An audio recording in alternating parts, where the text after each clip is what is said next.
예배 오신 여러분 환영합니다. 함께 일어나서 주님을 전심으로 찬양하도록 하겠습니다.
힘어들이 주를 바랄 때 새 힘어들이 주를 바랄 때 우리 주를 바랄 때 새 힘어들이 주를 바랄 때 주를 바랄 때 우리 주님 봄지하시네 소망 구원 주시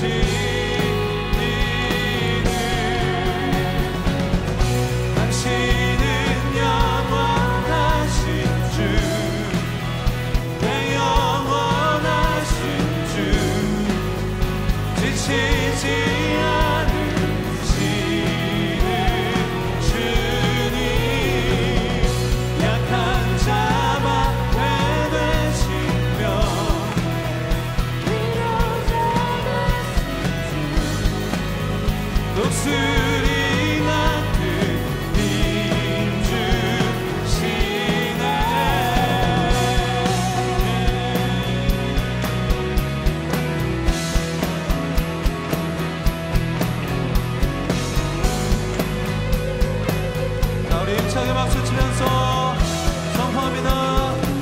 당신은 영원하신 주, 당신은 영원하신 주, 내 영원하신 주, 지치지 않으시는 주님, 약한 자와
어서 오시옵소서.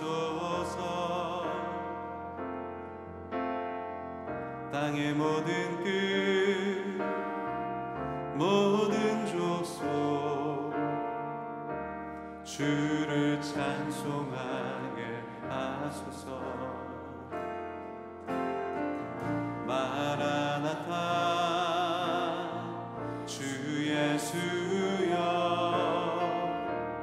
어서 오시옵소서.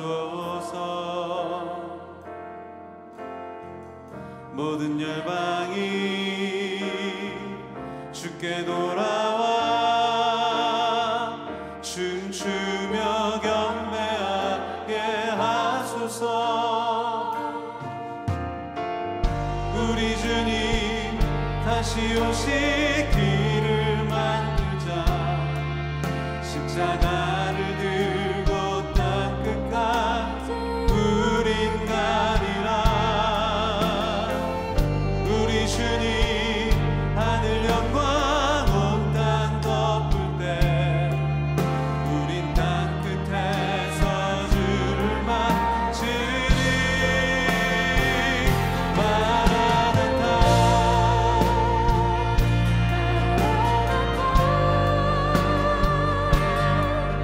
아멘. 주 예수여 오시옵소서. 마라나타.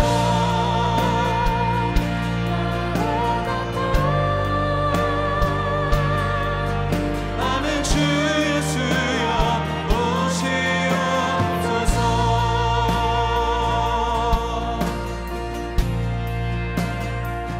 마라나타. 주 예수여 어서 오시옵소서. 땅의 모든 끝 모든 족속 주를 찬송하게 하소서. 마라나타 주 예수여 어서 오시옵소서. 모든 열방이 주께 돌아와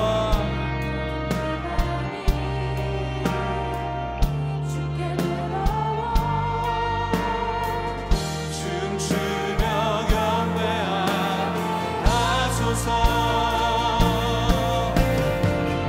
우리 주님 다시 오시기를 만들자. 십자가를 들고 땅 끝까지 우린 가리라.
하신 믿음은 세상을 변화시키는 능력입니다. 이 시간 그 세상을 향해 하나님에 대한 우리 신앙 고백을 큰 소리로 선포하도록 하겠습니다. 나는 전능하신 아버지 하나님, 천지의 창조주를 믿습니다. 나는 그의 유일하신 아들 우리 주 예수 그리스도를 믿습니다.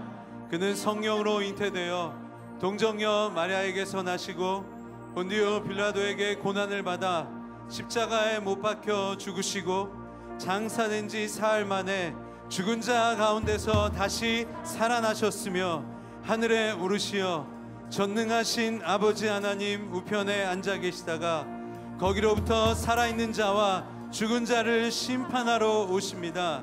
나는 성령을 믿으며 거룩한 공교회와 성도의 교제와 죄를 용서받는 것과 몸의 부활과 영생을 믿습니다. 아멘. 우리 큰 박수로 주님께 영광 돌리고 우리 믿음의 선포로 주님께 영광 돌리겠습니다. 아멘. 주님 이곳에 오셔서 우리 예배를 받아 주시옵소서.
저는 20년 전에 러시아를 2번 아우리츠 선교를 다녀왔는데 그때 너무 고생을 해갖고요. 제가 이렇게 보면 잘 먹는 사람 같이 생겼는데 굉장히 까다롭습니다. 그래서 그때 너무 고생을 해갖고 그때 잘 먹지도 못하고 너무 고생을 해갖고 와서 이제는 가는 선교사가 아니라 보내는 선교사로 살아야 되겠다 해서 저 대신에 딸을 많이 보냈습니다. 그래서 그러다가 이번에는 어떻게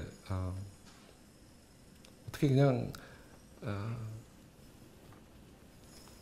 하나님께서 강권적으로 해주신 것 같아요. 제가 그냥 이렇게 생각할 겨를 없이 그냥 거의 사인업에 하게 됐고요. 무심코 그냥 가게 됐는데 페루 땅은 제가 이상하게도 한 6년 전, 7년 전부터 기도하게 되었던 그런 땅입니다. 왜냐하면 저희 딸 리즈가 고등학교 때부터 그렇게 페루 땅을 한 4번을 다녀왔어요. 그러면서 거기 있는 아이들이 너무나 예쁘고 페루를 너무 사랑하게 되고 저는 뭐 아버지로서 그냥 갔다 오는 게 그냥 감사만 했죠. 그런데 이번에는 이제 실제로 제가 또 페루 땅을 가게 돼서 너무 기뻤고요. 근데 막상 페루 땅에 도착하니까 기대했던 건와 완전히 틀리게 그분들의 그 살아가는 그 환경들을 보니까 너무 열악하고 너무 마음이 안 됐더라고요. 그래서 어떻게 보면 이렇게 회색빛 같은 그런 잿빛 같은 그런 먼지만 있고 그런 환경들 보면서 굉장히 좀 깜짝 놀랐고 또 그분들의 그 영적인 상태도 보니까 정말 그 에스겔서에 나오는 그 마른 뼈와 같은 그런 골짜기 그런 와 같이 이렇게 좀 삭막한 그런 영적인 상태, 살아가는 모습들 너무나 하나님 보시기에 참 안타까운 곳, 내 마음속에도 굉장히 안타까운 곳으로 다가왔고요. 그곳에 3년 전에 제 딸 리즈가 와서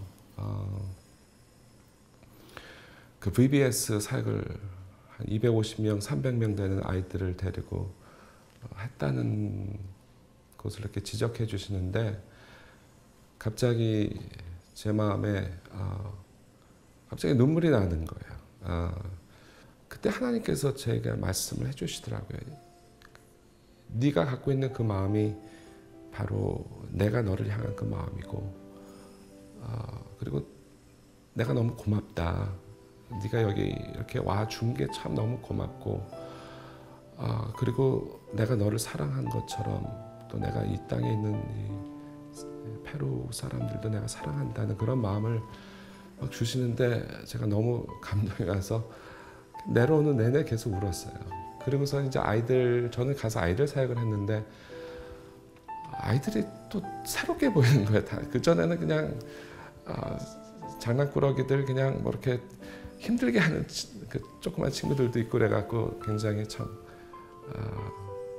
투정도 제가 많이 하고 그랬는데 아이들이 갑자기 천사처럼 보이고 너무 귀엽고 소중하고 그런 마음이 많이 느껴지면서 다녀와서 저는 이제 다시 한번 땅끝까지 선교를 하라는 그 말씀이 다시 한번 다가왔고 그러면서 이 페루 땅이 저에게는 땅끝이라는 그래서 주님 앞에 서는 날까지 제가 이제는 페루를 품고 또 기도하게 됐고요. 저에게는 어떤 새로운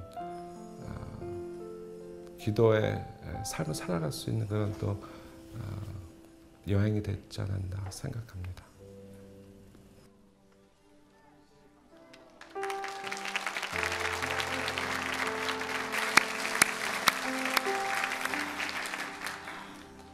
이렇게 아우리치는 도와주러 갔다가 내가 영적으로 수주를 맞는 사건인 것 같아요.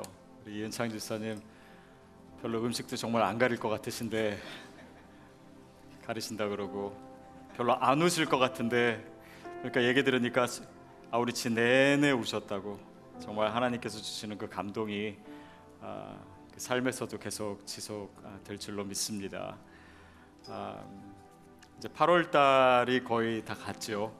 그리고 저희 아이들이 그렇게 두려워하던 개학날이 내일로 다가왔고 저희 교회는 이제 새롭게 개강 예배를 합니다. 공동체 순위 그동안 방학이었다가 이제 새롭게 개강을 하는데 여러분 이번 개강 예배 그러니까 오는 3일 뒤에 월화수 3일 뒤에 하는 개강 예배는 굉장히 특별하게 드려집니다. 일단은 장소가 여기가 아니에요. 장소를 어디서 하냐면 UCI에서 합니다. UC 얼바인에서 합니다. 그래서 주보사이에 장소 안내가 되어 있는데요. 여러분 한번 주보사이 간지를 한번 보시겠어요? 거기서 이제 그 주소를 쳐갖고 아마 오실 것 같은데요. 그 파킹 스트럭처가 있습니다. 거기에 주차를 하시고 주차를 하시면은 아마 저희 교회 스태프들이 깃발을 들고 서 있을 거예요. 그래서 길 건너서 그 UCI 스튜던트 센터로 오셔서 2층에 크리스탈 코브 오디토리움으로 오시면 됩니다. 7시 20분까지고요. 왜 저희가 예배를 여기서 드릴까요?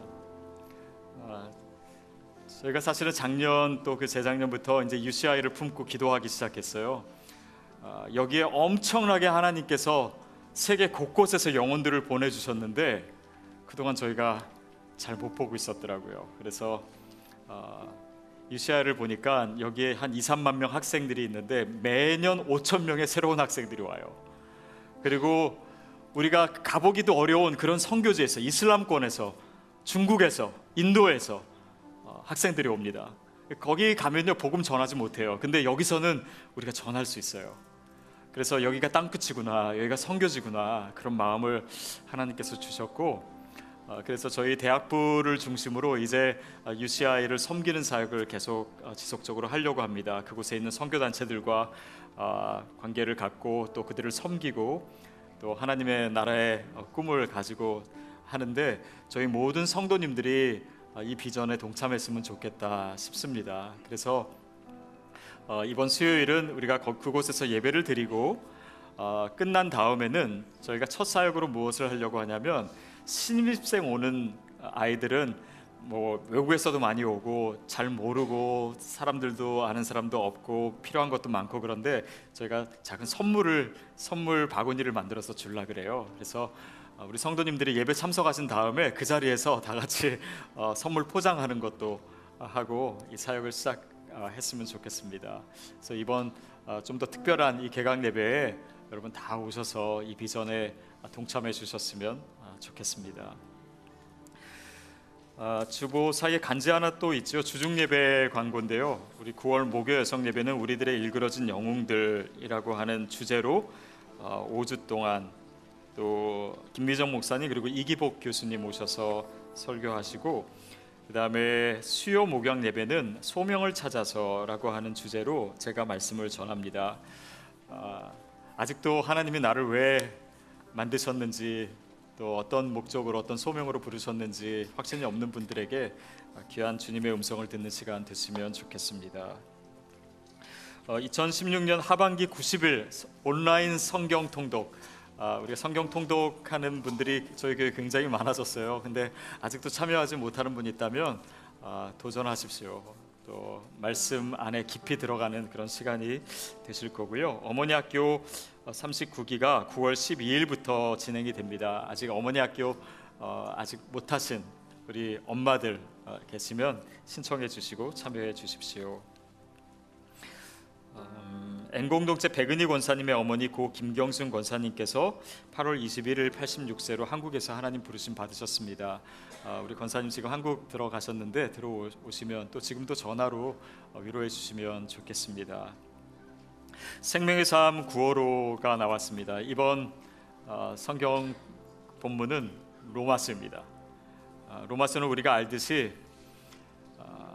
인류의 역사를 바꿔놓은 책이라고 해도 과언이 아닙니다. 수많은 사람들이 이 구절 속에서 자기 인생을 바꿨고 시대를 바꾸는 일들을 했던 여러분 이 말씀이 우리에게 여러분에게는 어떤 말씀이 될런지 이번 9월 동안 우리가 묵상하면서 주님의 음성 들었으면 좋겠습니다.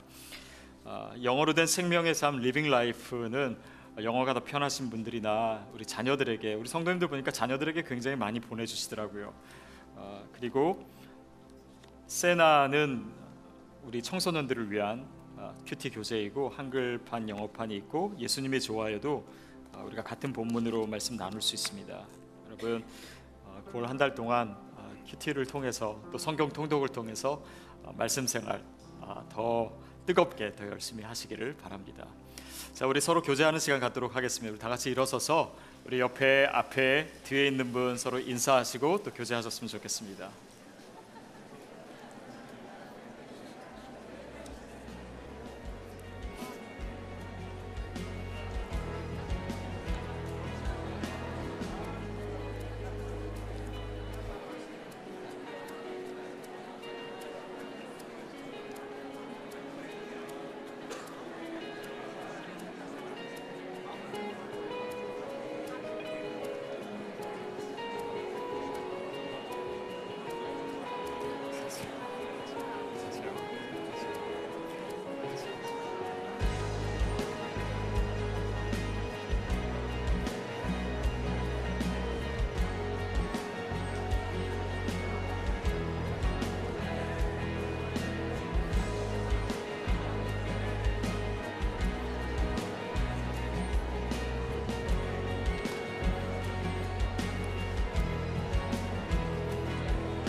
네, 시간은 다 됐습니다.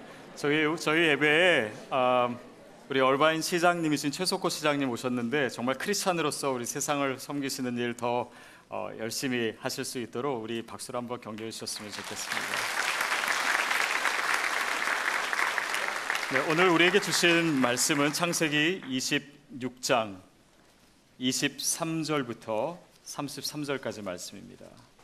창세기 26장 23절부터 33절까지 우리 한 목소리로 함께 읽겠습니다. 시작. 거기에서 이삭이 브엘세바로 올라갔습니다. 그날 밤 여호와께서 이삭에게 나타나 말씀하셨습니다. 내 아버지 아브라함의 하나님이다. 내가 너와 함께 있으니 두려워하지 마라. 내가 내 종 아브라함을 위해 내게 복을 주고 내 자손이 번성하게 하겠다. 이삭이 그곳에 제단을 쌓고 여호와의 이름을 불렀습니다. 이삭이 거기에 장막을 쳤고 이삭의 종들은 그곳에서도 우물을 팠습니다. 아비멜렉이 자기 친구 옵삭과 군대 사령관 비골과 함께 그랄에서부터 이삭에게 찾아왔습니다. 이삭이 그들에게 물었습니다. 저를 미워해 저를 쫓아내지 않았습니까? 그들이 대답했습니다. 우리는 여호와께서 그대와 함께 하시는 것을 보았습니다. 그래서 우리는 우리들 사이 곧 우리와 이삭 사이에 맹세가 있어야겠다라고 생각했습니다. 우리는 그대와 언약을 맺었으면 합니다. 우리가 당신을 건드리지 않고 항상 잘 대해주고 평화롭게 보내주었던 것처럼 당신이 우리를 해치지 않게 말입니다. 당신은 여호와께 복을 받은 사람입니다. 이삭이 그들에게 잔치를 베풀어서 그들이 먹고 마셨습니다. 다음날 아침 일찍 그들은 서로 맹세했습니다. 이삭이 그들을 떠나보내니 그들은 평안히 돌아갔습니다. 바로 그날 이삭의 종들이 와서 자기들이 판 우물에 대해 이야기했습니다. 우리가 물을 발견했습니다. 이삭이 그 우물을 세바라고 불렀습니다. 그리하여 그 마을의 이름이 오늘날까지 브엘세바라고 불려집니다. 아멘. 자리에 앉겠습니다.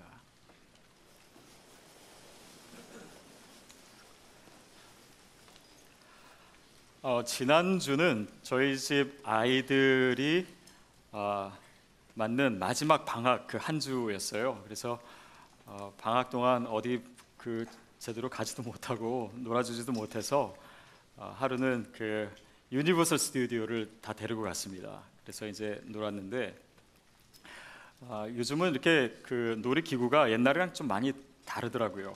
그래서 이렇게 줄 서서 이제 들어가면은 의자에 앉고 뭐 안전벨트를 하고 그리고 막 이 의자가 움직이고 앞에서는 막 화면이 3D로 뭐 4D로 이렇게 나오고 마치 영화 속에 들어가 있는 것 같은 느낌을 갖게 하고 또 어떤 거는 막 앞에서 막 전쟁을 하더라고요.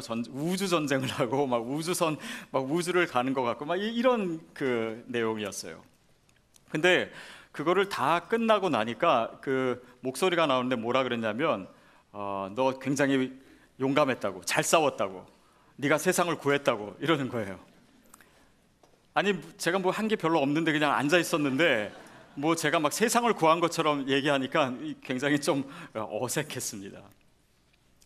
여러분 근데요, 우리가 영적인 시각으로 우리의 삶을 바라볼 때요, 이거보다 더 흥미진진한 일들이 있습니다.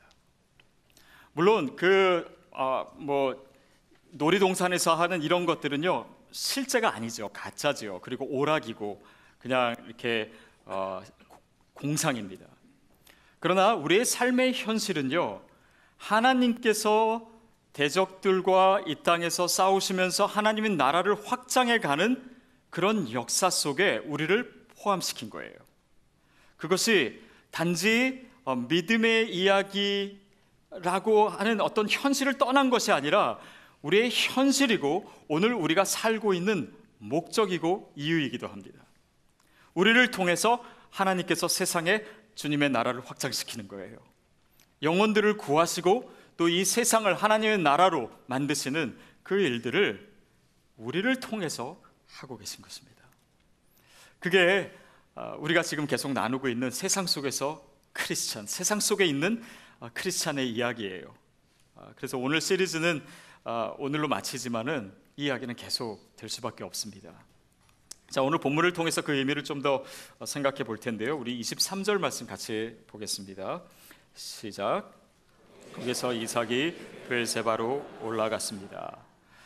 이삭이 지난주에는 르호봇에 와서 우물을 팠습니다. 거기서도 물이 나왔고, 근데 더 이상 블레셋 사람들이 시비를 걸거나 그것을 빼앗으려고 하지 않았어요. 그러면 물이 나왔으면은 그곳에 정착하면 되는데 이삭은 거기에 머물지 않았다라고 얘기합니다. 그리고 다른 곳으로 브엘세바라고 하는 곳으로 옮겼습니다. 왜 이삭이 르호봇에 머물지 않았을까요? 바로 이 브엘세바라고 하는 곳은요, 아브라함이 살았던, 아버지 아브라함이 살았던 곳이고 원래 이삭이 거했던 곳입니다. 그러니까 그곳으로 간다라고 하는 것은 이제 그랄 땅, 즉 블레셋 땅에서의 삶을 청산하고 내가 있어야 할 곳으로 갔다라고 하는 의미가 있어요. 26장을 우리가 시작할 때 이삭이 거했던 땅에 기근이 있었다라고 하는 내용으로부터 시작했습니다. 그래서 애굽으로 가기 위해서 이제 그랄 땅에 내려왔던 것인데 거기서 하나님께서 애굽 땅에 가지 말라라고 하셨죠. 근데 혹자는 그 사건을 이렇게 해석합니다. 애굽으로 내려가지 말라라고 하는 것은 원래 있었던 자리로 돌아가라는 것인데 이삭은 그냥 그랄 땅, 블레셋 땅에 머물렀다라는 거예요. 그것이 일종의 완전한 불순종은 아니지만 어정쩡한 순종이었다는 것입니다. 거기는 마치 회색지대와 같이 전심으로 하나님을 섬기거나 하나님께 순종한 자리가 아니라 그냥 대충 섞여서 그냥 내가 눈에 보이는 대로 그냥 편하게 살았던 거기죠. 여러분, 만약에 그렇다면 우리의 삶에 그것이 어떤 물리적인 자리이든 어떤 상황이든 또 우리의 영적인 상태일 수 있습니다. 우리가 있어야 할 곳으로 가십시오. 그것이 하나님이 우리에게 주시는 메시지입니다. 하나님께서 오늘 내가 있어야 될 땅을 가르쳐 주시기를, 그리고 그 음성에 순종할 수 있게 되기를 주님의 이름으로 축복합니다. 우리 25절 말씀 같이 읽겠습니다. 시작. 이삭이 그곳에 제단을 쌓고 여호와의 이름을 불렀습니다. 이삭의 종들은 그곳에서 우물을 팠습니다. 이삭이 블레셋 땅에 도착해서 처음 한 일은 제단을 쌓는 일이었습니다. 예배하는 일이었죠.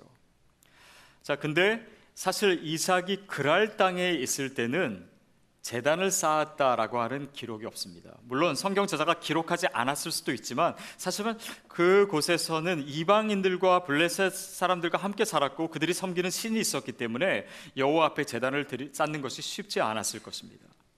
더구나 성경은요, 아브라함 때도 이삭 때도 야곱 때도 뭔가 제단을 쌓았을 때는 꼭 그것을 언급하고 기록하고 있어요. 그런 걸로 봐서는 아마 그랄 땅에 있을 때 이삭이 제사를 드리지 않은 것 같습니다. 예배가 없는 삶이었죠. 어정쩡한 그런 삶이었기 때문입니다. 자, 그런데 브엘세바로 돌아왔다라고 하는 것은 뭡니까? 이삭이 예배의 자리로 돌아왔다. 엉성한 자리, 완전한 믿음의 자리가 아닌 곳에서 예배의 자리로 돌아온 거예요. 그리고 제사를 드립니다. 제단을 쌓습니다. 그것은 또한 그냥 어떤 제사를 드렸다라고 하는 특정한 행위이고, 또한 그것을 넘어선 의미를 갖습니다. 왜냐하면 제단을 쌓은 그곳에서 이삭은 거기서도 우물을 파고 장막을 치고, 다시 말하면 일상의 삶이 거기서 진행되기 시작해요. 이것은 무슨 의미입니까? 브엘세바에서 이삭이 제단을 쌓았다라는 것은 그 자리가 예배의 자리가 된다는 거예요. 내 삶의 자리, 내 삶의 터전, 내 삶의 현장, 이 모든 곳이 예배의 자리로 되는 그 모습을 보여주고 있습니다. 나의 삶의 자리가 믿음이 기초하지 못한 회색지대가 더 이상 아니고, 그곳이 예배의 장소가 되고 내가 그곳에 예배자로 서는 것. 저는 저와 여러분의 삶의 자리가 그렇게 되기를 축복합니다. 그것은 단지 내가 돈 버는 곳 아닙니다. 단지 그냥 내가 살아가는 곳 아니에요. 단지 그냥 내가 사람들과 관계를 맺고 살아가는 곳이 아니라 예배하는 곳입니다. 삶의 예배가 이루어지는 곳이죠. 어쩌면 우리가 지금 드리고 있는 예배 이 자체도 중요합니다. 하나님을 만나고 하나님께 영광을 돌리고 주님을 찬양하고, 그러나 이 예배는 또 다른 예배를 위해서 존재한다고도 할 수 있어요.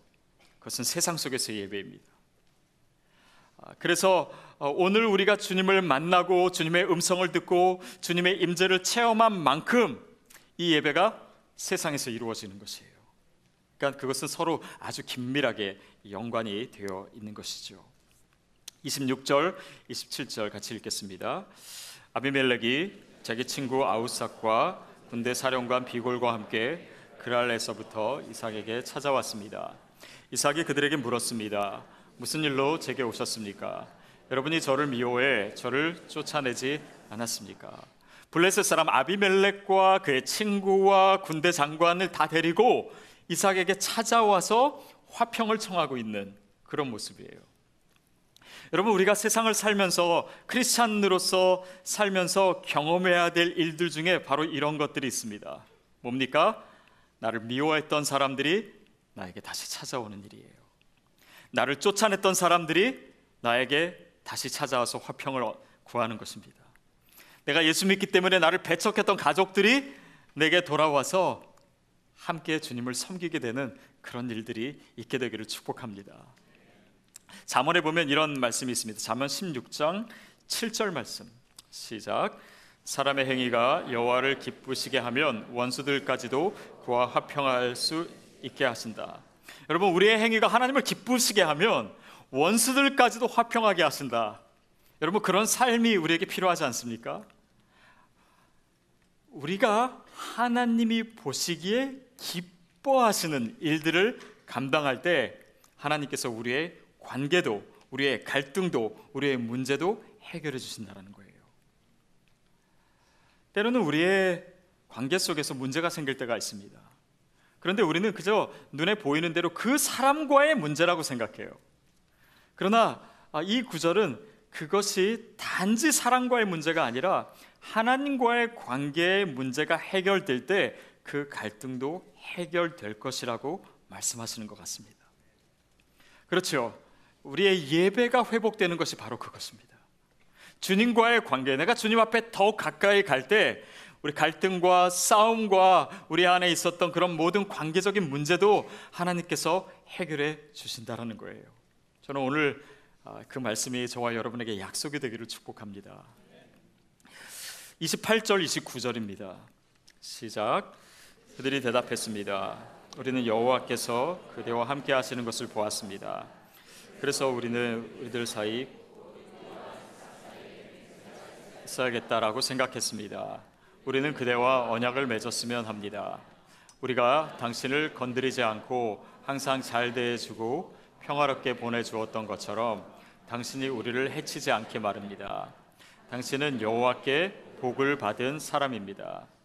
어떻게 블레셋 사람들이 먼저 와서 화평을 청할 수 있었을까요? 그런 많은 이유들 가운데 그 구체적인 모습을 이 본문이 보여주고 있는데, 블레셋 사람들은 이삭의 삶 속에서 하나님께서 동행하신다라고 하는 것을 부인할 수가 없었던 거예요. 그래서 찾아온 것입니다. 더구나 29절에 보면 당신은 여호와께 복을 받은 사람입니다. 28절에는 하나님께서 당신과 동행하는 것을 우리가 보았습니다라고 얘기합니다.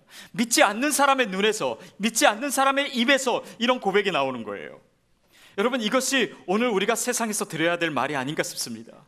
우리의 삶을 보니까 하나님이 함께 하신다는 것을 부인할 수가 없는 거예요. 여러분, 그런 이야기가 우리의 삶의 주변에 가득 차게 되기를 축복합니다.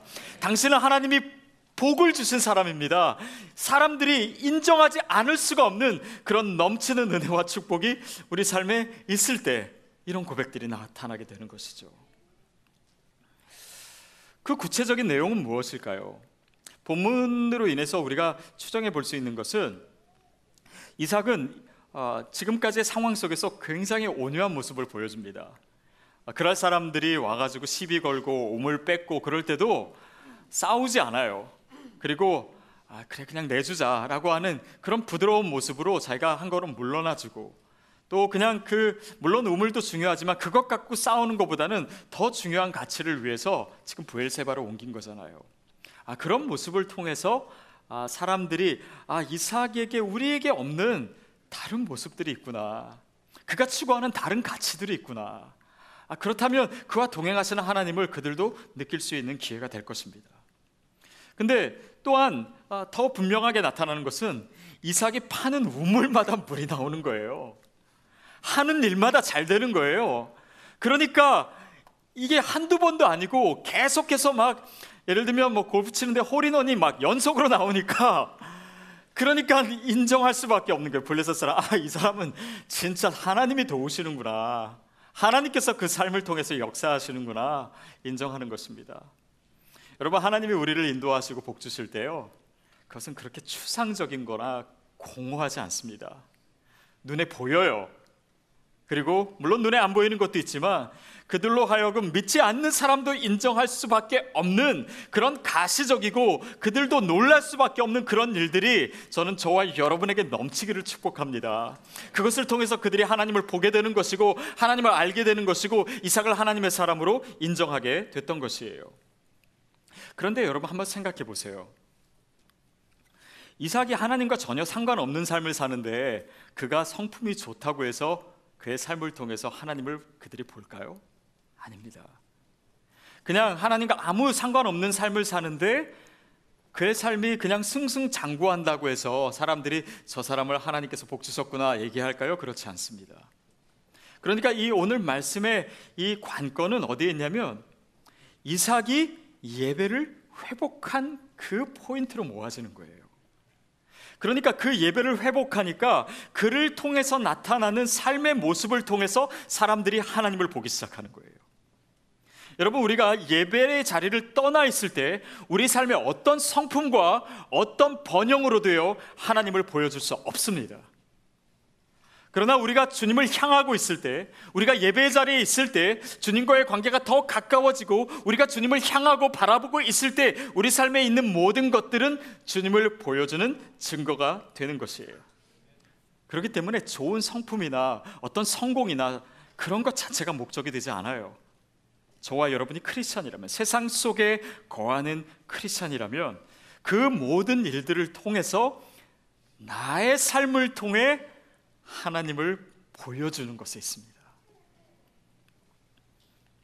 제가 이번에 한국에 갔다가 저희 교회에서 신앙생활 하다가 이제 한국에 들어가서 이제 교수님이 된 한 형제님을 만났습니다. 근데 이제 이런저런 이야기를 나누다가 자신의 삶에 있는 이런 그 문제를 함께 나눴는데, 그건 뭐냐면 이 형제님이 굉장히 신실해요. 그리고 믿음도 좋고 굉장히 정직하고, 그래서 학교 생활을 하면서도 이렇게 다른 사람에게도 너무 친절하게 대해주고, 그러니까 이제 어떤 일이 일어나냐면 보통 이제 그 교수님들끼리 술자리에 가면은 이 사람은 착한 사람이고 이 사람은 술 안 마시는 사람이기 때문에 늘 다 취한 사람을 데려다 주는 일을 하게 되고, 그것이 한 해, 두 해, 3년 이렇게 진행되니까 당연히 이 사람이 운전해 줄 사람이 되고, 그러니까 그것도 한두 번이지 사실은 이것도 계속하기가 쉽지 않다라는 거예요. 더욱이 이제 교수님이니까 이제 논문을 쓰는데 자신은 정말 정직하게 하나하나 정말 시간과 정성을 들여서 하나씩 논문을 내는데, 어떤 사람들은 정직하지 않게 그냥 이렇게 자기 이름만 넣고 자기가 실제로 참여한 거는 적은데 뭔가 그 성과를 올리고 다른 사람과의 관계를 통해서 그렇게 하고, 그렇게 해서 더 빨리 승진하고, 그러니까 더 정직하게 더 열심히 하는 나보다 저 사람들이 더 빨리 승진하고, 이런 것들이 갈등이 생겨서 과연 내가 이런 삶을 계속 살 수 있을까 고민하고 있다고. 근데 제가 그 형제님과 함께 나눈 내용은 이것입니다. 그럼에도 불구하고 그렇게 살아야 된다고. 왜냐하면 그들과 같이 이렇게 살아가지고 그들과 같이 성공하는 것이 목적이라면 사실은 우리가 크리스찬으로서 다른 것이 방법밖에 없는 것이 아닌가냐라고. 왜냐하면 우리는 착하게 살고 온유하게 하고 하나님을 믿고 기도도 하고 정직하게 해서 똑같은 목표, 성공을 위해서 산다면 그것은 별로 큰 차이가 아니라고.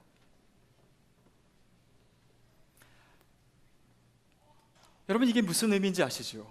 성공이 목적이라면 방법의 차이가 크리스찬으로서 큰 차이를 만들어내는 것이 아닙니다. 그러나 우리가 하나님을 보여주는 것이 목적이라면 얘기가 달라져요. 그것을 위해서 더 손해볼 수도 있는 것입니다. 그것을 위해서 더 기필코 더 열심히 해서 성공해야 되는 목적도 분명히 있는 거예요. 그러나 거기는 성공이 목적이 아니고 하나님을 보여주는 것이 목적이에요. 저는 저와 여러분의 삶과 일을 통해서 바로 그것이 목적이 되기를 축복합니다. 그것이 우리가 살아가는 이유 아닌가요? 그것이 우리가 열심히 사는 목적 아닌가요? 그것을 통해서 하나님의 나라가 확장되고 영혼을 구하는 일이 우리가 궁극적으로 추구해야 되는 것 아닌가요? 바로 그 이야기였습니다. 지난주에 저는 저희 교회 샬롬 아카데미 그 시니어 분들이랑 같이 영화를 보러 갔습니다. 맨날 놀러 다니고 영화 보고 그렇게 살아요. 근데 그 인천 상륙 작전을 봤는데 그 영화를 보니까 그동안 제가 느끼지 못했던 것을 느끼겠더라고요. 우리나라가 이렇게 나라로 독립되기까지 정말 엄청난 희생이 있었구나, 엄청나게 많은 헌신이 있었구나. 근데 그것을 잊고 살았구나. 그래서 그 미군들과 또 그 전쟁에 참여했던 많은 사람들에 대해서 감사하는 마음이 생기더라고요. 그러면서 더 나아가서 우리가 지금 누리고 있는 이 안정과 우리가 누리고 있는 이 풍요로움이 그냥 내가 해서 생긴 것이 아니라 그것을 지탱하는 보이지 않는 많은 희생들이 있었다는 것을 새롭게 깨닫게 됐습니다. 여러분, 이 영화가 뭐 이런 의도로 만들어졌는지 모르겠지만 그 역할은 어떤 역할이냐면 그 보이지 않는 그 희생과 우리가 지금 우리의 삶을 떠받쳐주고 있는 그런 많은 헌신들을 보이지 않던 것을 보이게 해준 거예요. 저는 이런 영화를 만드는 것이 우리 크리스찬의 삶이 되어야 된다고 믿습니다. 우리 삶을 지탱하고 있는, 그러나 보이지 않는 그분을 보여주는 그런 일들을 감당하는 거예요. 그것이 어떤 것이든, 그것이 우리가 종류는 다르지만 이 보이지 않는 하나님을 이 세상 가운데 보여주는 그 일을 위해서 우리가 그 자리에 있는 거예요. 우리가 그 일을 감당하는 것입니다. 신학 용어 중에 어날러지라고 하는 단어가 있습니다. 이것은 뭐 문학적으로 얘기할 때는 뭐 비유, 뭐 은유 이렇게도 표현할 수 있지만 신학에서는 조금 다르게 번역해요. 이것을 분유라고 유비라고 얘기합니다. 유비. 근데 이 개념은 어떤 개념이냐면 우리가 어떻게 하나님을 다 알 수 있어요. 우리가 어떻게 하나님을 볼 수 있어요. 인간인 우리가 어떻게 하나님을 표현할 수 있어요. 그러니까 우리는 비유를 통해서, 유비를 통해서밖에 못한다는 거예요. 예를 들면 하나님은 우리의 아버지세요. 근데 우리가 가지고 있는 우리 아빠와 우리 아들과의 그 관계가 정말 하나님과의 관계를 100% 다 보여주는 것인가요? 그렇지 않아요. 거기에는 약간 비슷한 것이 있을 뿐이에요. 그러나 이 아날로지를 써야지만 하나님을 알 수 있지, 그렇지 않으면 하나님을 전혀 알 길이 없어요. 우리의 제한된 언어와 우리의 이성과 이것으로 어떻게 우리가 하나님을 헤아릴 수 있고 하나님을 묘사할 수가 있겠어요? 여러분, 바로 이것입니다. 우리의 삶이요, 세상과 하나님 사이에 아날로지가 되어야 돼요. 그래야 보이지 않는 그분을 보이게 할 수 있어요. 말해질 수 없는 그분을 말해지게 할 수 있어요. 이해되지 않는 그분을 이해되게 할 수 있는 거예요. 그것이 우리의 역할인 거예요. 이것이 또한 우리가 로마서 12장 1절에서 얘기하는 우리가 드려야 될 영적인 예배이기도 합니다. 이 예배라는 건 뭐예요? 우리의 삶을 거룩한 산제사로 드리는 거예요. 하나님을 높이고 하나님을 영화롭게 하는 우리의 삶의 모습을 통해서 세상 사람들이 하나님을 보게 되는 것, 세상 사람들이 우리의 예배를 보고 하나님에 대해서 경외감을 갖게 하는 것, 그것이 예배예요. 그것이 우리의 삶입니다. 사람들은요, 하나님을 직접 보지 못합니다. 그러나 우리의 삶을 통해서, 바로 그 창을 통해서는 하나님을 볼 수가 있어요. 부족하지만, 하나님과 같지 않지만, 우리가 행하는 이 예배와 우리의 삶의 모습을 통해서도 그들은 하나님을 볼 수 있는 거예요. 하나님이 우리를 그렇게 지으셨어요. 요한복음 14장에 보면은 예수님과 제자들이 대화하시는 장면이 나옵니다. 거기서 빌립과 얘기를 하시는데 빌립이 하나님을 보여달라고 해요. 우리 14장 8절 9절 말씀을 같이 읽겠습니다. 시작. 빌립이 말했습니다. 주여, 우리에게 아버지를 보여주십시오. 그러면 저희가 더 바랄 것이 없겠습니다. 예수께서 대답하셨습니다. 빌립아, 함께 있었는데도 내가 나를 모르느냐? 누구든지 나를 본 사람은 아버지를 본 것이다. 그런데도 내가 어떻게 우리에게 아버지를 보여주십시오 라고 말하느냐? 빌립이 예수님께 아버지 하나님을 보여달라고 했어요. 근데 예수님 뭐라고 얘기하셨죠? 나를 본 사람은 아버지를 본 것이다 얘기하셨어요. 근데 제자들이 그렇군요 하고 끝난 게 아니에요. 바로 이 대화를 나눈 밤에 제자들은, 빌립과 다른 제자들은 예수님을 배신하고 떠났습니다. 다시 말하면 예수님을 통해서 하나님을 못 본 거예요. 물론 이 말은요, 예수님이 온유하시지 않았기 때문에 하나님을 못 봤다, 그런 게 아닙니다. 예수님이 기적을 베푸시지 않았기 때문에, 정말 하나님의 아들로서 나타난 그런 모습이 없었기 때문에 제자들이 못 본 것이 아니에요. 못 본 이유는 그들이 기대하고 있는 메시아의 모습과 예수님을 통해서 나타난 그 하나님의 모습이 달랐기 때문이에요. 거기에는 엄청난 갭이 있었기 때문입니다. 예수님을 통해서 보게 되는 하나님과 그들이 기대하는 이 하나님의 모습이 달랐는데, 그 갭을 메우기 위해 저는 하나님께서 저와 여러분을 세우셨다라고 믿습니다.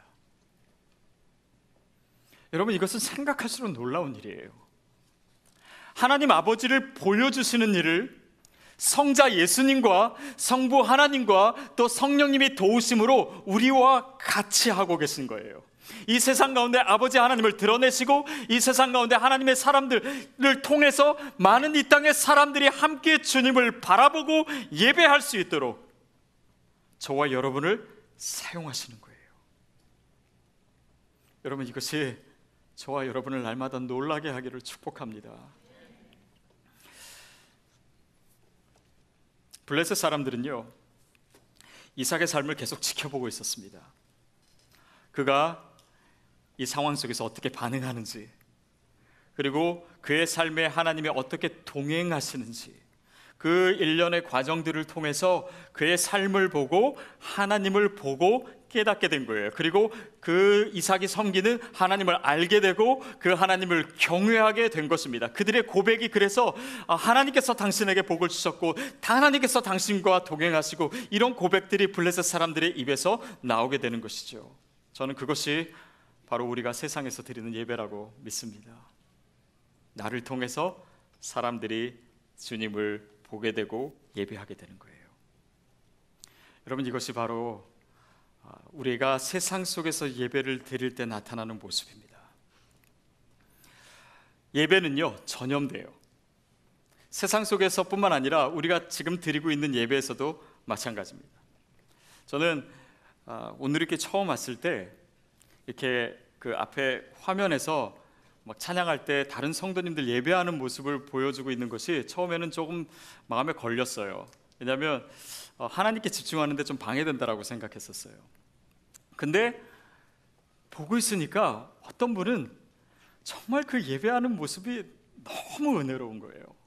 정말 주님께 집중을 하고 하나님을 경배하고 높여드리는 그 모습을 보니까 나도 그렇게 예배하고 싶다라고 하는 마음이 생깁니다. 그러니까 이 예배는요, 그렇게 번지는 거예요. 그런데 가끔 보면은 또 어떤 사람은 정말 예배 때 딴짓하고 박수도 안 치고 이런 분들 보면은 예배가 방해돼요. 그렇지 않나요? 여러분, 우리 세상에서 예배는 어떻습니까? 우리의 모습을 보고 사람들이 우리를 따라서 더 주님을 알고 주님을 경외하고 주님을 예배하고 싶습니까? 아니면 예배에 방해되나요?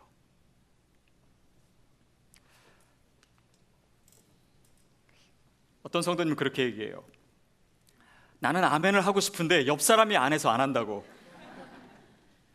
다 번지는 거예요. 내 앞에 있는 사람이 정말 찬양을 하면요, 내가 그 주님을 더 찬양하는 것이 나에게 전염이 돼요.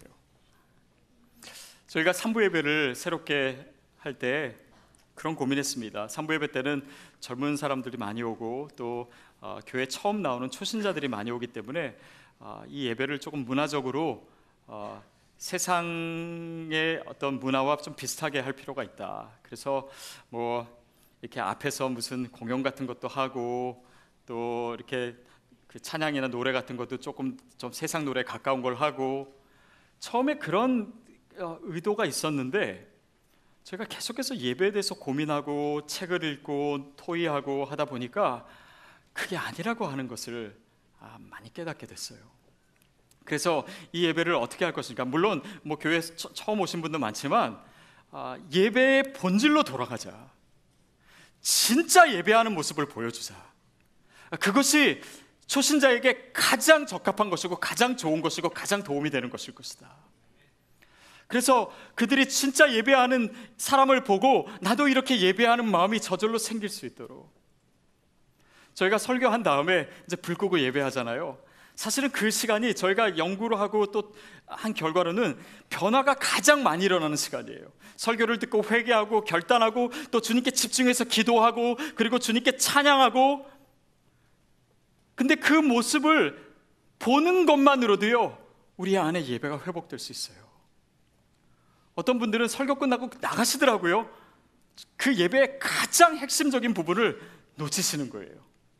이 시간 동안 성령님께서 역사하시고 또 나를 통해서 다른 사람을 통해서 그 예배의 영이 우리 가운데 가득 차고 우리가 그 안에 그 임재 가운데 거하고 그 예배의 능력이 오늘 우리의 삶의 자리까지 흘러갈 수 있게 하는 바로 그 시간에 우리가 성령님을 만나고 또 예배의 영을 공급받게 되기를 축복합니다. 예배는 그렇게 전해지는 것이에요. 내가 예배할 때 세상에서 내 뒤에서 사람들이 따라 예배하는 모습을 상상해 보십시오. 내가 주님을 경외하고 내가 정말 주님의 영광을 위해서 살아가는 그 모습을 통해서 다른 사람들도 나를 통해서 하나님을 보는 거예요. 나를 통해서 그 하나님이 동행하시는 걸 보는 거예요. 내 삶을 통해서 하나님이 나에게 복 주신다라고 하는 그 은혜를 부인할 수 없을 때 그들이 찬양하게 되는 거예요. 여러분, 그래서 주일 예배가 끝나면요, 세상에서 예배가 시작되는 것입니다. 주중의 예배가 시작되는 거예요. 내가 세상에서 하나님을 예배하고 또한 세상 사람들이 나와 함께 주님을 예배하는 일들이 시작되는 것, 그것을 위해서 여러분을 파송하는 것입니다. 제가 이렇게 세상에서 예배를 강조하고 또 세상에서 크리스찬으로 살아야 된다는 것을 이 시리즈를 통해서 계속 강조하니까 어떤 분들은 또 오해하세요. 그러면 되도록 교회에 조금 와야겠네, 이렇게 생각해요. 여러분, 밖에 나가서 일한다고 집에 적게 들어와도 되나요? 그런 건 아닙니다. 우리의 목표와 우리의 살아가는 그 일상에서의 예배 자체가 중요하다는 얘기예요. 저는 그런 면에서 저희 성도님들이 주중 예배에 더 나오실 수 있게 되기를 격려합니다. 왜냐하면 우리가 세상과의 싸움은 그게 쉽지 않은 싸움이에요. 이게 정말 하나님을 보여주는 삶이 말이 쉽지 우리의 삶의 현장에서 부딪힐 때는 이것은 너무나 많은 영적인 에너지를 필요로 하는 것입니다. 그래서 마치 주중 예배는 우리가 이렇게 카 레이스 같은 거를 보면은 중간에 막 달리다가 잠깐 들어와서 연료를 공급받고 바퀴에 바람 빠졌나 해가지고 그 공기압도 다시 맞추고 이렇게 하잖아요. 그게 이제 핏이라고 하는 곳인데 바로 그런 곳이 주중 예배가 아닌가 싶어요. 제가 다음 주부터 우리 하기 때문에 꼭 말씀드리는 것이 아니라 여러분 그 예배의 영성이 우리에게 넘치는 만큼 이게 흘러갈 수 있는 거예요. 하나님께 우리가 가까이 갈수록 하나님의 빛을 더 많이 공급받는 것입니다. 내가 주님께 더 가까이 가는 만큼 나를 통해서 세상에 그 빛이 비춰줄 수 있는 각도가 더 커지는 거예요. 나의 영향력의 동심원이 더 커지는 것입니다. 블레셋 사람들이 이삭을 봤을 때 처음 봤을 때는 어떻게 느꼈냐면요, 이 사람이 자기 살아남기 위해서 부인도 누이라고 속이고 하는 것을 봐서 아비멜렉이 뭐라고 했어요? 우리가 너 때문에 죄 지을 뻔했다라고 얘기했어요. 그게 이삭의 모습이었습니다. 그런데 지금의 모습은 뭐냐면 이 블레셋 사람들이 이삭을 통해서 하나님을 보게 되고 하나님을 알게 된 자리까지 온 거예요. 이삭이 한 걸음 더 나간 것입니다. 하나님과 더 가까워진 거예요. 예배의 자리로 돌아온 곳이에요. 여러분, 그것을 통해서 오늘 이 사건이 이루어지는 것처럼 오늘 우리의 예배가 회복될 때 우리 삶의 예배의 능력이 더 커지게 될 줄로 믿습니다. 우리 삶의 진보가 된다는 거예요. 믿음의 프로그레스가 있는 거예요. 하나님 앞에 더 가까이 가는 것입니다. 그것이 예배의 영성이에요. 사도 바울이 디모데전서 4장 15절 16절에서 이렇게 얘기합니다. 우리 함께 읽겠습니다. 시작. 이것들을 실천하고 이것들을 꾸준히 행하여라. 그래서 그대의 진보가 모든 사람에게 나타나게 하여라. 그대 자신과 가르침에 주의하고 그 일들을 계속하여라. 이렇게 함으로 그대는 그대뿐 아니라 그대의 말을 듣는 모든 사람들을 구원할 것이다. 여러분, 이 말씀을 한번 생각해 보세요. 너의 진보를, 네가 달라지고 있다는 것을, 네가 하나님 앞에 더 가까이 가고 있다는 것을, 네가 예배를 회복하고 있다는 것을 모든 사람에게 알게 하라. 여러분, 이것은 다른 사람을 신경 쓰면서 예배하라라고 하는 것이 아니에요. 우리가 주님 앞에 가까이 가면 갈수록 그것이 드러나게 되어 있고 내 삶을 통해서 하나님을 보게 되는 역사, 예배의 역사가 나타나는 거예요. 그럴 때 어떻게 되냐면 내가 진보할 때 너 자신과 우리 자신과 내 말을 듣는 사람을 구원하게 될 것이다. 우리 자신과 내 말을, 내 옆에 있는 사람들이 하나님을 예배하게 될 것이다. 내가 주님께 더 가까이 가는 그 예배가 회복될 때 내 주위에 있는 사람이 하나님을 보게 될 것이다. 여러분, 그것이 내 구원의 증거인 줄 믿습니다. 내가 변하고 주님께 가까이 가고 내 삶을 통해서 그런 삶의 열매들이 나타나고 예배자들이 생겨나는 것이에요. 생명의 역사가 시작되는 것이고 하나님의 나라가 확장되는 것입니다. 32절 이 마지막 부분에는 이런 구절이 있습니다. 함께 읽겠습니다. 바로 그날 이삭의 종들이 와서 자기에게 판 우물에 대해 이야기했습니다. 우리가 물을 발견했습니다. 우리가 물을 발견했습니다. 우리가 물을 얻었습니다. 여러분, 이것이 이 이야기의 마지막 부분에 나오는 이야기예요. 물론 여기서 나오는 물은 실제의 물을 얘기하는 것일 것입니다. 그렇지만 성경에서는요, 물의 이야기가 나올 때마다 그것은 굉장히 강한 신학적인 의미를 가집니다. 예수님도 자신을 생명의 물이라고 얘기하셨어요. 나를 마시는 자마다 목마르지 아니할 것이다.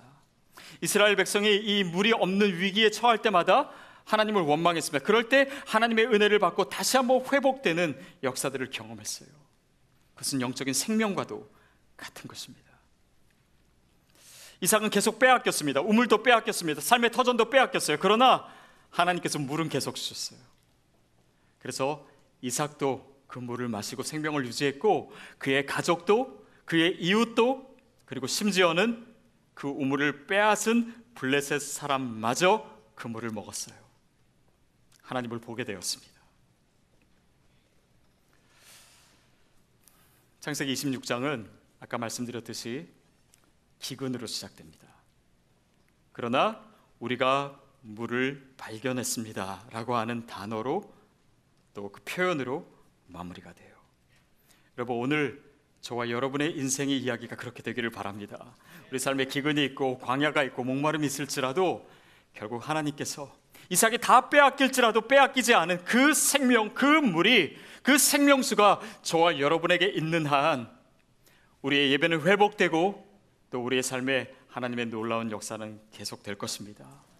그 이야기가, 그 생명을 나눠주는 이야기가 저와 여러분의 인생을 통해서 계속해서 쓰여지게 되기를, 세상에 정말 진정한 하나님의 사람으로, 세상 속의 크리스찬으로 살아가시는 진정한 예배자 되시기를 주님의 이름으로 축복합니다. 우리 다 같이 일어서서 기도하겠습니다.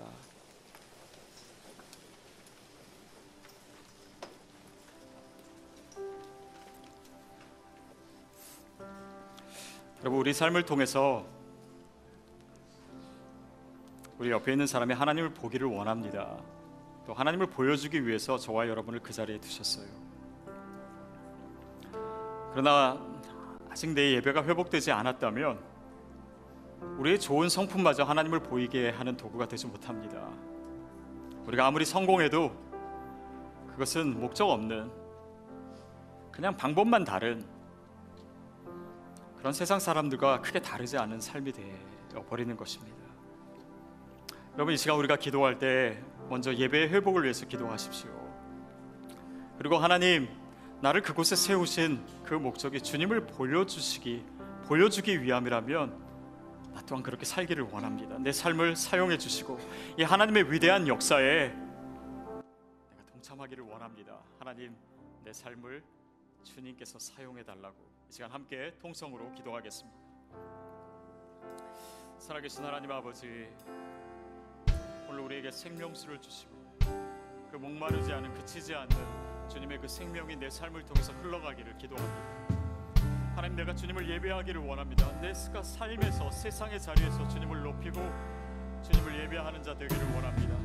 그럴 때 내 뒤에서 이 세상의 열방의 모든 사람들이 주님을 예배하게 되는 그 놀라운 역사와 비전을 내 삶을 통해서 이루어 주시옵소서. 성령님, 기름 부으시고 성령님, 내 삶을 통해서 그런 예배의 영이 흘러가게 하여 주시옵소서. 생명의 물이 공급받게 하여 주시옵소서. 주님의 살아계신 증거들이 나타나게 하여 주시옵소서. 주님의 능력과 주의 권세가 오늘도 내 삶 가운데 가득 차고 넘치고 흘러가게 하여 주시옵소서. 내 삶에 믿음의 진보가 있게 하여 주옵소서. 그런 날마다 체험하고 변화되게 하여 주시옵소서. 나를 통해서 하나님을 경외하는 자들이 있게 하여 주옵소서. 내 삶을 통해서 하나님의 영광을 다시 한번 찬양하며 주님 앞으로 돌아오는 영혼들이 있게 하여 주시옵소서. 주님, 내 삶에 주님의 영광의 빛이 비치게 하여 주시옵소서. 하나님, 내가 주님을 더 예배하기를 원합니다.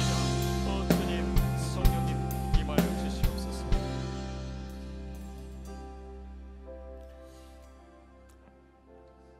오늘 하나님께서 우리를 이 시간에 만나기를 원하십니다.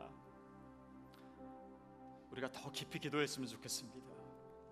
그리고 전심으로 주님을 찬양하기를 원합니다. 우리의 예배하는 모습을 통해 다른 사람도 예배하게 될 것입니다. 내가 세상에서 주님의 이름을 높일 때에 세상의 사람들이, 모든 열방이 주님을 보게 될 줄로 믿습니다. 하나님, 그렇게 내 삶을 사용해 달라고 기도하며 또한 찬양하며 예배하십시오.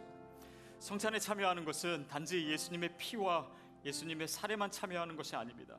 이 세상의 역사 가운데 참여하는 것이에요. 하나님, 성찬에 참여하는 우리가 세상에 참된 예배자로 설 수 있도록 성령께서 이 성찬 가운데 역사하여 주시옵소서. 우리 자유롭게 주님을 예배하겠습니다.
주 위에 나 노래하리라. 깊은 바다라도 주를 따르리. 하늘의 별들도 부는 바람도 내 안에 주님을 모두 노래할 수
지은 죄 주홍빛 같더라도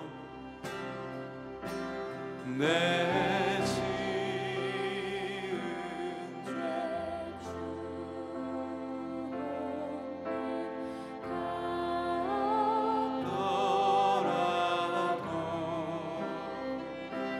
주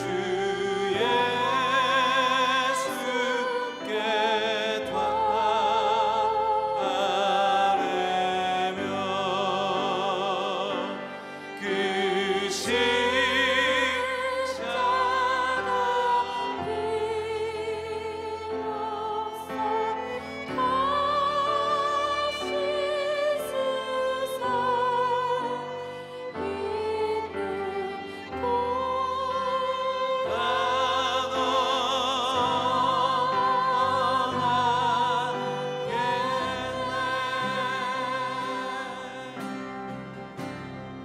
저 공중에 저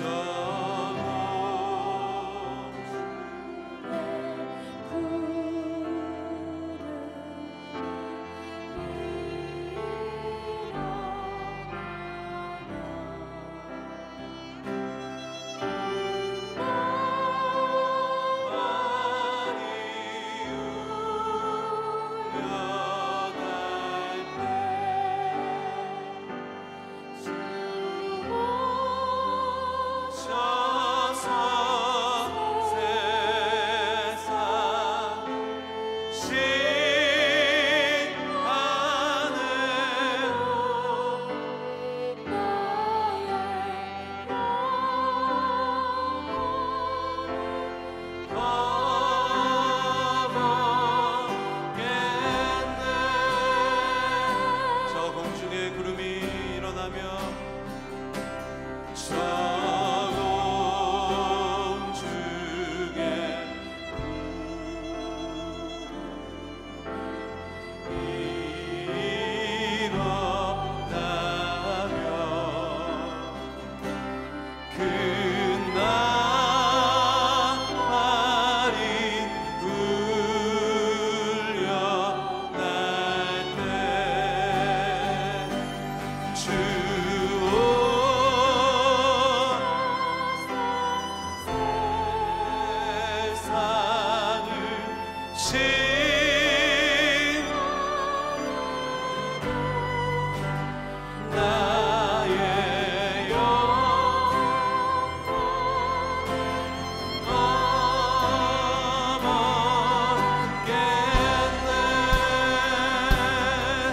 공중 구름이 일어나며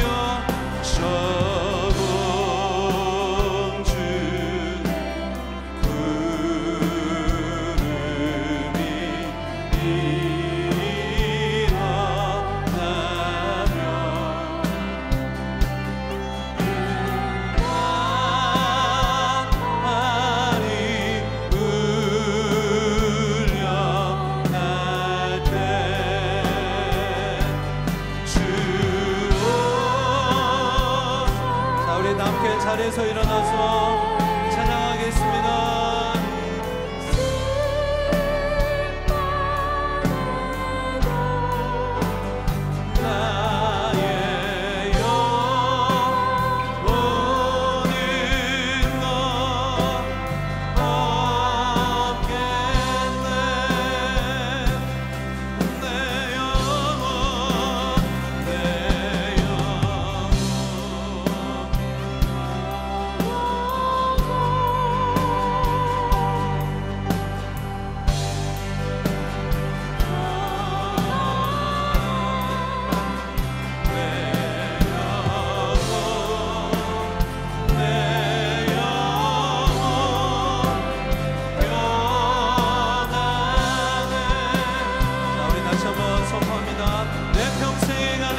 두 손을 들고 한 번 더 큰 소리로 선포합니다.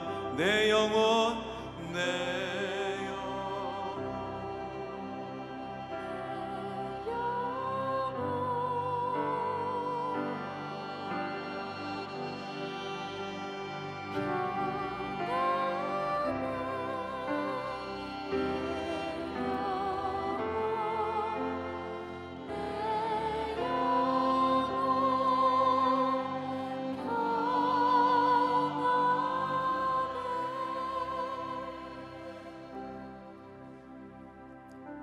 하나님,